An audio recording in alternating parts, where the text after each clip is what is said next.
A tensão nas ruas está a impedir o Presidente de se afastar. Uma enorme divisão. Vamos falar também dessa divisão em França e nos contágios nas comunidades europeias com os nossos próximos convidados, o Coronel Caetano Sousa, especialista em geopolítica, e o comentador da SIC, José Minhazes. E Zé, começo por ti e por estas manifestações pró-Palestina que basicamente ignoram as provas de Israel, de que o rocket foi lançado pelo próprio Hamas. Há pouco o Henrique Zimmermann dizia que apareceram demasiado tarde. O efeito estava provocado. Exato. É porque o Hamas apresentou ou anunciou a realização de um crime em que as pessoas nem sequer dava para pensar se era possível um crime daqueles ou não e com aquelas dimensões. Ou seja, tendo em conta o número de mortos, e aí o Henrique tem razão, como é possível contar 500 mortos em poucos minutos? O Hamas... Na realidade, nós começamos por avançar 200, mas de qualquer maneira sim, são difícil muitos. contar. Teresa, contar 200, assim de repente. Exato. Depois, anunciar a destruição, que afinal depois não foi bem destruição de todo o hospital, foi só um pedaço. Mas o certo é que o Hamas ganhou a batalha da informação. Nos primeiros momentos, Israel reage depois, também um tanto ou quanto há umas declarações um bocado dúbias, depois vem efetivamente dizer que aquilo que é obra da Jihad Islâmica, e o problema foi esse, foi que a mensagem do Hamas chega mais depressa do que a mensagem de Israel, pelo menos esta. Depois há outra coisa. As comunidades islâmicas, na sua maioria, não vão acreditar no que Israel diz, nem que Israel meta, como se costuma dizer, pelos olhos adentro, provas de que aquilo que não foi Israel que fez. O mal é de Israel, todo o mal para esta gente é de Israel, tanto é que muita desta gente não faz uma distinção entre palestinianos e Hamas, ou palestinianos e Jihad Islâmica. E claro que isto aqui é um perigo, principalmente em países como a França, a Inglaterra e outros, a Alemanha, onde há grandes comunidades, digamos, islâmicas e também comunidades importantes hebraicas. Isto é extremamente perigoso. Isto é mais, digamos, um barril de pólvora que pode rebentar a qualquer momento. E eu receio que ou a entrada das tropas israelitas em Gaza corre de forma maravilhosa e cirúrgica, ou esta tensão certamente irá aumentar muito mais entre as grandes comunidades islâmicas no mundo. Sr. Coronel, nós há pouco ouvíamos o Ministro da Defesa israelita sugerir aos militares que estão na fronteira que estará iminente esta entrada. Depois da passagem de Joe Biden, ficou a acreditar se poderia haver um outro tipo de intervenção. Estas palavras são para levar a sério? Boa tarde, obrigado pelo convite. Cumprimento o José Minhazes. Obviamente, nós estamos numa guerra e, portanto, há aqui diferentes fases de planeamento destas operações e desde o primeiro minuto que se espera uma ofensiva terrestre de Israel. Obviamente, ela não aconteceu, mas existem razões muito fortes para que não tenha acontecido. E o que o Ministro da Defesa hoje fez foi também, ao fim estamos no 13º dia, se não me engano, desta guerra, fazer a gestão das expectativas dos seus soldados, das suas tropas, porque eles estão no terreno prontos para entrar, e dizendo-lhes que em breve poderão fazer a operação terrestre. Por outro lado, há também aqui o jogo da informação e contra-informação, não sabemos o que é que se vai passar. Agora, esta é a realidade da frente de israelita, portanto, o objetivo número 1. Mas porquê é que está a acontecer este atraso, normalmente? O atraso tem tudo a ver com a questão dos reféns. Israel é, de facto, eu já tinha dito aqui várias vezes, a prioridade das prioridades é a libertação dos reféns. não vão deixar nenhum refém para trás. Negociada ou conquistada? Das duas formas. Se possível, conquistada, se não tiver que ser mais tarde negociada. Sempre foi assim. Israel tem uma larga experiência de reféns ao longo da sua história. Já os teve de todo o tipo. Lembramos dos Jogos Olímpicos, lembramos de Antebe, da Operação Antebe, mas muito mais outras, e nunca nenhum ficou para trás. E, portanto, muitas vezes com fatalidades e mortos na questão dos reféns. Portanto, este período de tempo tem a ver, primeiro, com as operações que estão a ser montadas para a libertação dos reféns, eventualmente negociadas, porque neste momento a diplomacia também está a negociar. Os Estados Unidos e os países envolventes estão a negociar os reféns. Portanto, há gente a negociar, a diplomacia está muito ativa neste aspecto, e, por outro lado, há a preparação, de facto, da entrada das forças terrestres, que tínhamos também aqui dito, que pode ser ou na faixa de Gaza ou em parte da faixa de Gaza, que é o mais natural. Porque faz sentido deslocar a população, canalizando-a para sul, colocando a ajuda humanitária mais a sul, os corredores humanitários também nesse sentido, para libertar o norte e áreas de possível intervenção do exército israelita a norte, ocupando uma faixa parcial da faixa de Gaza. Esta é a realidade. Não sabemos exatamente o que é que diz o plano de operações. Certamente que os planeadores israelitas, o Gabinete de Guerra e de Crise, têm neste momento os dados todos e eles sabem melhor do que ninguém. Temos, desde o Ministro da Defesa até aos dois generais que estão no Gabinete de Crise, das pessoas mais conhecedoras, são mais de 40 anos a combater, quer no Sul, quer no Centro, e, portanto, eles têm, neste momento, os dados todos do problema em cima da mesa, têm uma coordenação muito estreita com os Estados Unidos e a visita de Biden foi fundamental e está muito coordenada com esta ação. E, por outro lado, não esquecer, eu hoje estive a ver, o Israel não tem só as tropas, os milhares de soldados do seu exército junto à faixa de Gaza, ele tem uma grande concentração de forças de Israel no norte com o Líbano. Especialmente unidades de artilharia, há muitas unidades posicionadas no norte. Ou seja, Israel não está a descurar o norte, porque hoje foi um dia de intenso...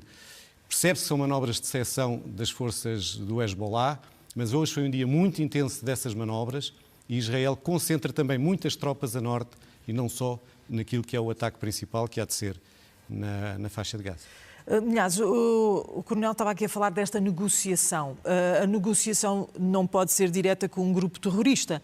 Como é que poderá acontecer esta negociação? Pode ser direta, oh, Teresa. A Rússia tem relações diretas com o Hamas.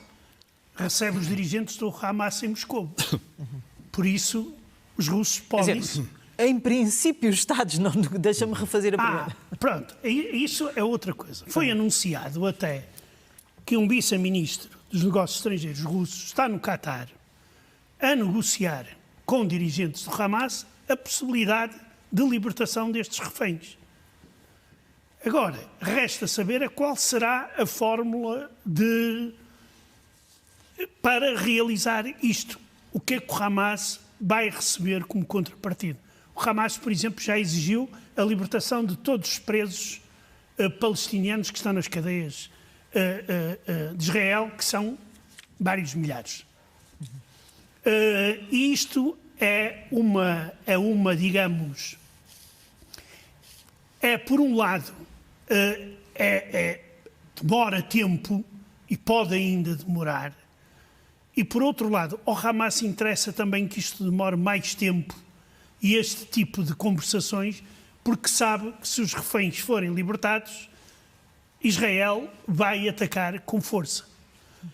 E eu sou um pessimista por natureza e acho que na situação atualmente criada, o Hamas não vai deixar sair ninguém vivo, vai mantê-los também como escudos contra possíveis ataques israelitas. A não ser que Israel, como disse o Sr. Coronel, e muito bem, se tivermos em conta a história, Israel realizou operações brilhantes, quase impossíveis, de salvar reféns no estrangeiro e em condições talvez mais até adversas do que esta aqui, porque foi em países, não foi na Palestina, foi em países que se encontravam, o Sudão, por exemplo, quando é a libertação do avião, com reféns, na questão dos Jogos Olímpicos na Alemanha, e tudo isso. Mas E eu receio muito que estas conversações se poderão prolongar e até poderão não ter um fim feliz. Entretanto, José, percebemos que Putin continua a irritar o Ocidente com as declarações que faz sobre Israel e o Hamas, apesar de também enviarem ajuda humanitária e de se comportarem quase como um Estado exemplar. Miguel, mas já não há, como se costuma dizer, peço desculpa, pachorra, para aturar a demagogia do Putin e da direção russa. Que eles dizem uma coisa, fazem outra. Quer dizer, muito bem, eles vão mandar ajuda humanitária para Gaza e podem participar, por exemplo, se libertarem os reféns, se forem eles a libertarem, Putin vai sair como o grande dirigente mundial que ele quer ser. Mas aqui há uma posição que nós devemos ter em conta. Putin está interessado em que os países ocidentais mergulhem neste conflito de forma a permitirem à Rússia fazer aquilo que pretende na Ucrânia. Isto nós devemos ter em linha de conta. A Rússia colabora com o Irão no campo militar. O Irão é o principal fornecedor de armas ao Hamas. E quando Moscou diz que as armas que vão da Ucrânia para o Hamas, eu levo-me a concluir que aqui há rato, no sentido em que as armas do Hamas não deverão ser maioritariamente da Ucrânia, mas de outro lugar qualquer. Daí que esta posição é uma posição muito ambígua e que, digamos, não devemos levar as palavras de Putin a sério, como intenções a sério. Ele tem objetivos e, em prol dos seus objetivos, ele diz uma coisa, amanhã diz outra. Coronel, por falar em armas fornecidas ao Hamas, o Hamas sabia que isto ia acontecer quando realizou aquele ataque de 7 de outubro. Havendo uma investida terrestre, o que é que é de esperar que o Hamas faça? Como é que se defenda? Como é que ataca? O Hamas não sabia em 7 de outubro. O Hamas já há meses que preparava esta operação. Foram muitas as visitas ao Líbano e mesmo ao Irão dos seus líderes e, portanto, foi uma operação perfeitamente organizada, consolidada. E o grande objetivo do Hamas, para já, está conseguido, que era, também tenho aqui dito, terminar com a normalização da política que estava a ser feita. Isso está conseguido. E chamar a atenção, em último rácio, da sua existência e da sua luta. Portanto, esse objetivo, agora resta-lhe, nesta fase, resistir. Portanto, resta-lhe, na segunda fase do combate, resistir. E o que eu gostaria daqui de dizer é assim, nós precisamos agora, cada vez mais, de uma diplomacia, não só dos Estados Unidos, que é a peça fundamental na região, de todos os países árabes envolventes, com exceção, eventualmente, do Irão, que seja realmente uma diplomacia criativa. Aliás, muito criativa. E não seja, como nós estamos habituados agora, e vamos a ver, tivemos visto isso nos telejornais agora, é a diplomacia da vitimização, por um lado, ou a diplomacia da arrogância, ou é outro tipo de diplomacia que existe muito, que é a catastrófica, quer dizer que isto, tipo das Nações Unidas. Portanto, nenhuma destas diplomacias serve. Só a diplomacia criativa, que nunca foi conseguida nestes 75 anos, não tem sido conseguida, ela quase que atingiu o seu exponencial em 2001, em 2 de janeiro, quando o Arafat esteve a minutos de assinar os acordos com Bill Clinton, nessa altura, e até foi muito interessante. Denis Ross foi um dos maiores negociadores da paz no Médio Oriente. Ele dizia, e eu registrei isto, ele dizia, tivesse sido Nelson Mandela o líder dos palestinianos, por esta ocasião de Oslo, e depois mais tarde, em 2001, e não Yasser Arafat, e ter-se chegado ao final do conflito. Ou seja, já não estaríamos aqui hoje a falar sobre este conflito, provavelmente tinha havido paz, porque Yasser Arafat foi um ídolo e foi um mito da causa palestiniana, não há dúvida nenhuma, mas falhou como líder e como negociador. E se nessa altura tudo tivesse sido resolvido, provavelmente, vou repetir, não estaríamos hoje aqui nesta mesa. Era pelo menos um interlocutor e agora não há um interlocutor. Muito rápido. Eu não sei se tenho direito. Eu gostaria de fazer uma pergunta ao Sr. Coronel, porque isto faz Se eu parte... prometer uma resposta muito rápida. Sr. Coronel, e se o Hamas recua com os civis para a parte sul da faixa de Gaza? O Hamas, em princípio, eu julgo que eles vão se fixar no terreno, não vão libertar, dificilmente eles vão abdicar, não abdicam do norte da faixa de Gaza. Onde tem uma estrutura, não é? Primeiro, Montada. vão tentar que os civis não saiam. Vão quase, não digo obrigar, mas condicionar a saída dos civis. Porque vão manter a sua estrutura e a sua frente. Aliás, eles têm a estrutura organizada, os tais túneis, etc., por ali. Não vão sair dali. Eventualmente, a população pode ser canalizada para sul. Neste momento, eu estou convencido que Israel está a fazer o levantamento, ou já terá o levantamento onde estão os reféns e poderá então atacar no norte com alguma facilidade. Coronel José Milhazes, obrigada por essa participação neste.